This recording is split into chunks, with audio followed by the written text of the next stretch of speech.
දවසක් කියලා පිළිගන්නවා Green Arrow YouTube channel එකට. ඉතින් අද වීඩියෝ එකෙන් කතා කරන්න යන්නේ අපි කොහොමද බැටරි එකක් charge කරගන්නේ ලේසියෙන්ම කියන එක ගැන. ඉතින් සාමාන්‍යයෙන් අපි බැටරි charge කරගන්න අරගත්තාම බැටරි charge කරන තැනකට ගිහිල්ලා බැටරිය දීලා එන්න ඕන. බැටරිය charge කරගන්න. ඉතින් එතනදී වෙන්නේ high charge එකක් තමයි ඒගොල්ලෝ පාවිච්චි කරන්නේ ampere ගාන වැඩි. ඉතින් මම අද කියලා දෙන්න යන්නේ ඔයාලට ගෙදරදීම ලේසියෙන්ම බැටරි එකක් charge කරගෙන පාවිච්චි කරන්න කොහොමද කියන එක ගැන. ඉතින් මෙතනදී මම මේ බැටරි එක charge කිරීම සඳහා පාවිච්චි කරන්නේ power supply එකක්. ඉතින් ඔයාලට පේනවා ඇති මෙතන තියෙනවා power supply එකක්. මේක ඇවිල්ලා 12 volt ampere 29. ඉතින් මේ power supply මිලදී ගන්න තියෙනවා ඉලෙක්ට්‍රොනික ෂොප් වල. ඉතින් ඔයාලට අරගන්න පුළුවන්. ඉතින් මේ power supply එක ගැන කතා කරද්දී මේ power supply එකේ ampere 2 ඉඳලා ඉහළට අපිට 12 watt power supply ලබා ගන්න පුළුවන්. ampere 2, ampere 5, 10, 12, 29, 30, 40 ඒ වගේ විවිධ පරාසයන් ඔස්සේ power supply වෙළඳපොළේදී මිලදී ගන්න තියෙනවා. ඉතින් ඔයාලා බැටරි එක charge කරන්න මේ වගේ යුනිට් එකක් පාවිච්චි කරනවා නම් ඔයාලගේ බැටරියේ තියෙන ඇම්පියර් ප්‍රමාණයට වඩා වැඩි ඇම්පියර් ප්‍රමාණයක් තියෙන power supply එකක් මිලදී ගන්න වග බලාගත යුතුයි. මොකද ඇම්පියර් ප්‍රමාණය අඩු power supply එකක් අරගෙන බැටරි එක charge කරන්න අරගත්තොත් ඔයාලට සිද්ධ වෙන ප්‍රධාන ගැටලුව තමා බැටරි එක charge වෙන්න සෑහෙන වෙලාවක් යන එක. ඉතින් ඒක වළක්වා ගන්න පුළුවන් ඕගොල්ලොන්ට බැටරි එකේ ඇම්පියර් රේන්ජ් එකට වඩා power supply එකේ ඇම්පියර් රේන්ජ් එක වැඩි වීම. ඉතින් මම ළඟ තියෙනවා 3 watt lithium ion බැටරි එකක්. ඉතින් මේකත් මේ power supply එකෙන් charge කරගන්න පුළුවන්. ඒ වගේම මෙතන තියෙනවා ඔයාලට පේනවා ඇති 12 watt ampere 7 බැටරි එකක්. ඉතින් මේ වගේ බැටරි එකකුත් ඔයාලට මේ power supply එකකින් කිසි ප්‍රශ්නයක් නැතුව charge කරගන්න පුළුවන්.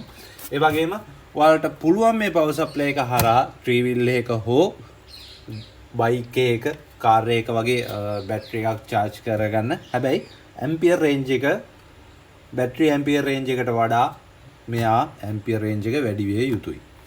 ඉතින් ලොකු දෙයක් නෑ. ඉතින් ඔයාලට කරන්න තියෙන්නේ මේකේ power supply එක ගැන කතා කරොත් power supply එකේ සියලුම විස්තර ඔයාලට ඒගොල්ලෝ සඳහන් කරලා තියෙනවා. අපි ධන supply එක out කරන්න ඕනේ කොතනින්ද, ඒ වගේම ඍණ supply එක එළියට අරගන්න ඕනේ කොතනින්ද, ඒ වගේම නිව්ට්‍රල් එක ලයිව් එක එර්ත් එක අපි supply ලබා දිය යුත්තේ කොතනටද කියන එක මේගොල්ලෝ සඳහන් කරලා තියෙනවා. ඉතින් මේ power supply එකට වඩා වෙනස් power supply එකකුත් තියෙනවා. ඉතින් ඒ ඔක්කොගෙම හැම power supply එකම ආයතනයේ විසින් සඳහන් කරලා තියෙනවා අපි supply එක ලබා දිය යුතු ස්ථාන හා අපි supply එක එළියට ලබා ගත යුතු ස්ථාන. ඉතින් ඔයාලට මෙතන පේනවා ඇති පොඩි යුනිට් එකක් තියෙනවා. ඉතින් එතනින් අපිට ඇඩ්ජස්ට් කරගන්න පුළුවන් අපිට අවශ්‍ය වෝල්ට් ප්‍රමාණය කීයද කියන එක. ඉතින් මම ඒක පොඩ්ඩක් ඔයාලට කරලා පෙන්නන්නම්. වෝල්ටේජ් එක වෙනස් වෙන විදිය. ඉතින් මෙතනදී මම power supply එකට කේබල් එකක් සම්බන්ධ කරගෙන තියෙනවා. අපි ප්ලග් කරලා බලමු.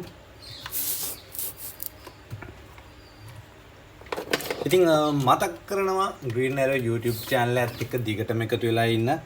මේ වගේ වීඩියෝ ඉස්සරහදීත් බලන්න. ඒ වගේම බෙල් අයිකන් එක ක්ලික් කරලා තියාන ගන්න. අපි දාන වීඩියෝ ඉක්මනින්ම ඔයාලකට ගෙන්වා ගන්න එමගින් පුළුවන්. හරි. මීටර් එක තියෙනවා. දැන් බලන්න සාමාන්‍යයෙන් දැනට power line එක supply එකෙන් කීයක් out වෙනවද කියන එක අපිට බලා ගන්න පුළුවන්. 14.9 volt මෙයාගෙන් out කරනවා මේ power line එක උපරිම අපිට ලබා ගන්න පුළුවන් වෝල්ට් 14.19ක්. ඒ වගේම අපිට මෙයාව ඇඩ්ජස්ට් කරලා අඩුම වෝල්ටේජ් එක විදියට ලබා ගන්න පුළුවන් අපිට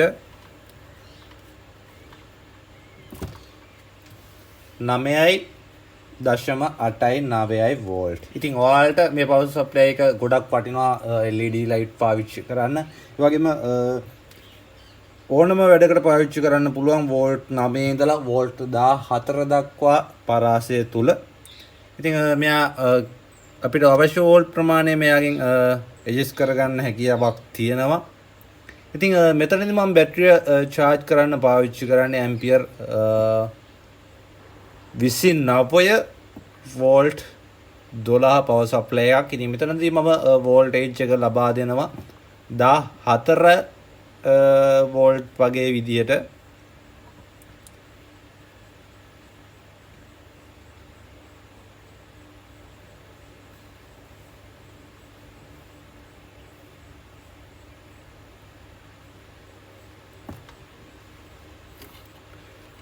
ඉතින් ඔයාලට කරන්න තියෙන්නේ ඔයාලට charge කරගන්න ඕන අවශ්‍ය බැටරිය අරගෙන power supply එකෙන් line එකක් අරගන්න ඕනේ අර පාත් එකට සම්බන්ධ කරලා. ඉතින් ධනරින මාරු කරගන්නේ නැතිව supply එක අරගෙන ඔයාලට අවශ්‍ය බැටරිය charge කරගන්න ඕන අදාළ බැටරිය ධනරින supply එකට ලබා දෙන්න.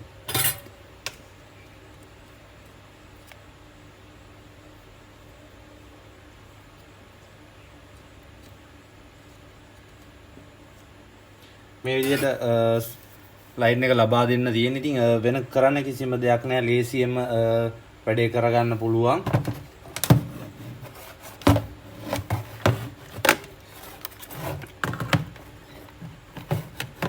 ඉතින් ලොකු වියදමක් නැතුව ගෙදර ඉඳලම Tamanට ඕන බැටරි charge කරගන්න මේ power supply එක පාවිච්චි කරන්න පුළුවන්. මේ බැටරි එකක් charge වෙන්න සාමාන්‍ය පැය 3.5 වගේ වෙලාවක් ගත වෙනවා මේ power supply එකෙන්. ඉතින් ඔයාලට ලිතියම් අයන් 3 වෝල්ට් මේ බැටරි එකත් මෙතනින් charge කරගන්න පුළුවන්. කිසි ප්‍රශ්නයක් නැහැ. වෝල්ටේජ් එක අඩු කරලා ලබා දෙන්න ඕනේ. 4 වෝල්ට් වගේ ලයින් එකක් ලබා දුන්නා නම් කිසි ප්‍රශ්නයක් නැතුව බැටරි එක charge කරගන්න පුළුවන්. ඉතින් power supply එකේ මිල ගණන් සඳහන් කරෝති. සාමාන්‍යයෙන් වෙළඳපොලේ රුපියල් 2500කට වගේ මිලදී ගැනීමට හැකියාවක් තියෙනවා. නමුත් රටේ පවතින මේ තත්ත්වයක් එක්ක මිල ගණන් යම් තාක් දුරට වෙනස් වීමක් සිදු වෙලා ඇති කියලා හිතෙනවා. ඉතින් ඔයාලට බැටරි එකක් charge කරගන්න ඕන නම් සර්කිට් හද දඟලන්න දෙයක් නැහැ. ඉතින් ලොකු කරදරයක් නැහැ මේ වගේ power supply unit එකක් අරගෙන බැටරි එක charge කරගන්න පුළුවන්. ඉතින් ඒ වගේම මේ power supply එකේ voltage එකත් අපිට වැඩි කරගන්න පුළුවන්. දැනට තියෙන්නේ 12 watt. ඉතින් අපිට මේක 24 watt වලට convert කරගන්න පුළුවන්. ඉදිරියේදී ඒ වගේ වීඩියෝ එකක් ගේන්න බලාපොරොත්තු වෙනවා. ඉතින් මතක් කරනවා Green Arrow YouTube channel එකත් එක්ක දිගටම එකතු වෙලා ඉන්න. bell icon එක click කරලා තියාගන්න. සුබ දවසක්.